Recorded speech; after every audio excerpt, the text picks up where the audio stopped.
Greg Palast sued Brian Kemp, now the governor of Georgia, the guy who was in charge of the last election, who ran in that election, who won by about 50,000 votes, the number of African-American registrants who he refused to put on the voting rolls.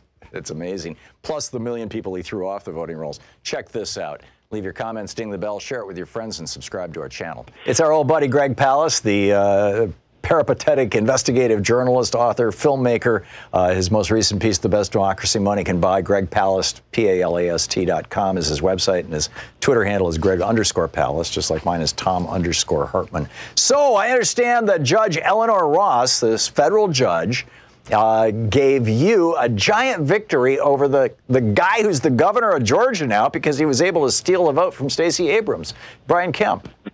That's right. In fact, I got to tell you, I could have been knocked over by a feather because Tom, the Brian Kemp, who absolutely, I had the absolute stone cold proof he stole the election from Stacey Abrams, removing 340,134 people from the Georgia voter rolls because he said that they had moved. They never left. I have their names and addresses. I know, our experts found out where they could be. We sued this guy to get to bust open his files because he was playing games with Chris Kobach. He was using Georgia cross-check lists, Georgia voter rolls, to remove voters from 30 other states in coordination with Chris Kobach. And I need the inside on that. So he said he never did it. The judge basically called him a liar and said, we don't even need a trial. And without my asking, without my lawyers asking, the judge said, you've lost, Mr. Kemp. You lied to Mr. Palast. You're going to open up your files and give him the material. Wow. It was unbelievable. No trial. I didn't even ask for this because that's way beyond what anyone in litigation can imagine.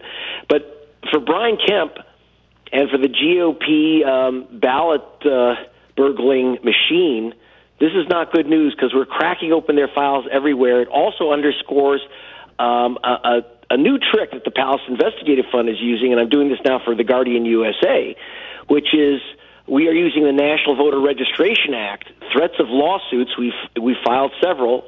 Kemp is the first loser, to open up the files of these guys who are purging the voter rolls around America, Ohio, Michigan. I was just in Wisconsin. So this is a gigantic win in a federal court for, in the fight against vote thievery. And by the way, we had great people working with us, including Helen Butler of the Georgia Coalition for New People's Agenda. And that is founded and headed by the Reverend Joseph Lowry. If you don't know that great civil rights legend, please learn about him. I spoke to him. He's 95.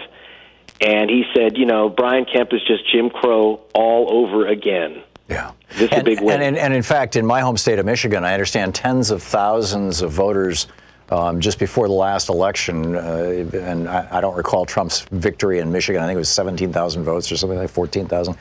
10,700. Okay.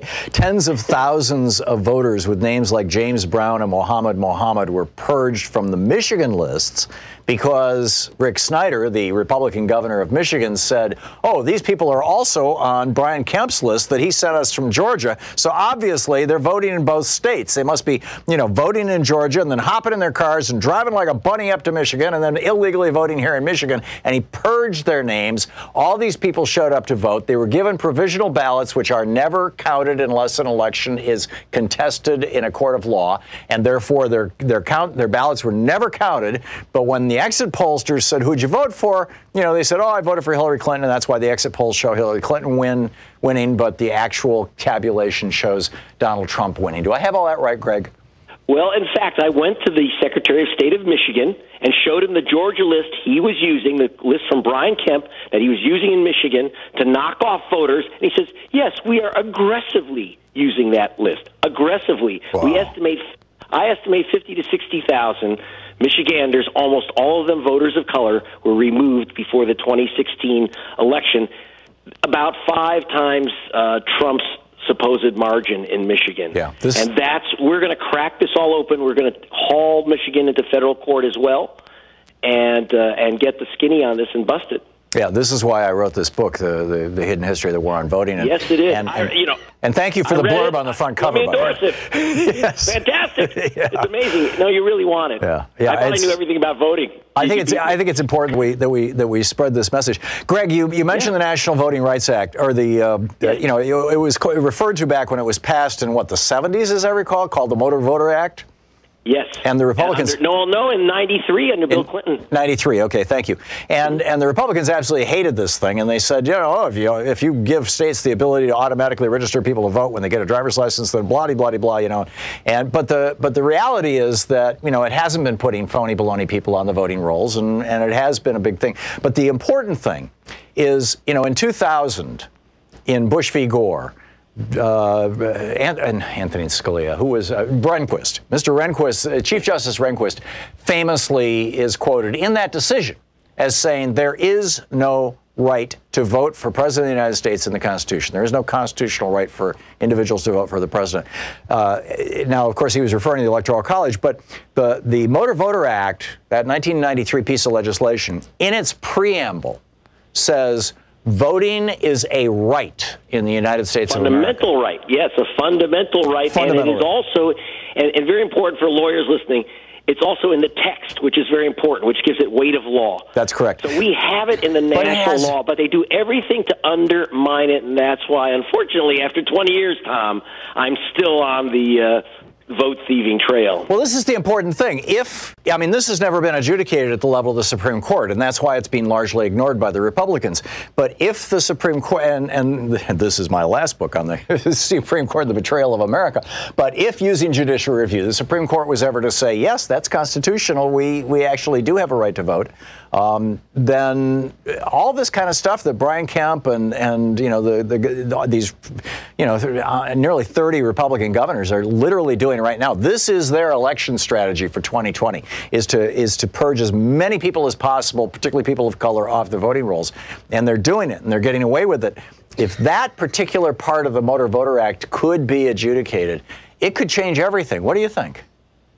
Well, that's why we turned over our files to Stacey Abrams' organization, Fair Fight, and our experts are working with her because she's taking that on directly. As a journalist, I'm always busting open the files, but now the files are in the hands of people who are ready to go to the Supreme Court to change the law. That's a good thing. So what's next? You now have access to Brian Kemp's records. Boy. Is he saying, oh, yeah, no problem, I'll get them to you by, 2029?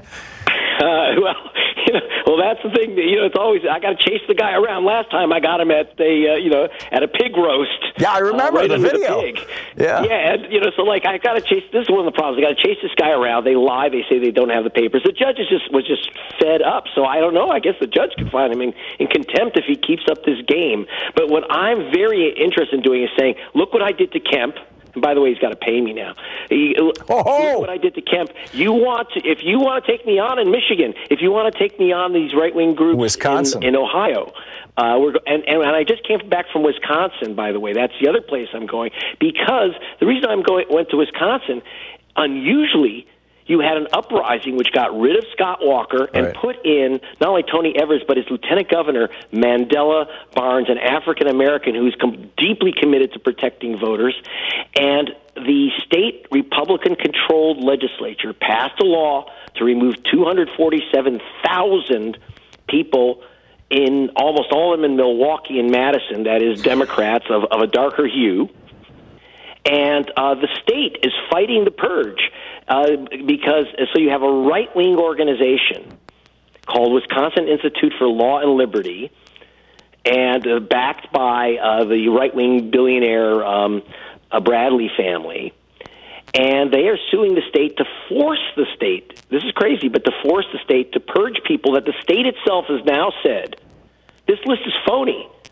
This list it's called ERIC. It's kind of a cross-check light, but it's 247,000 names.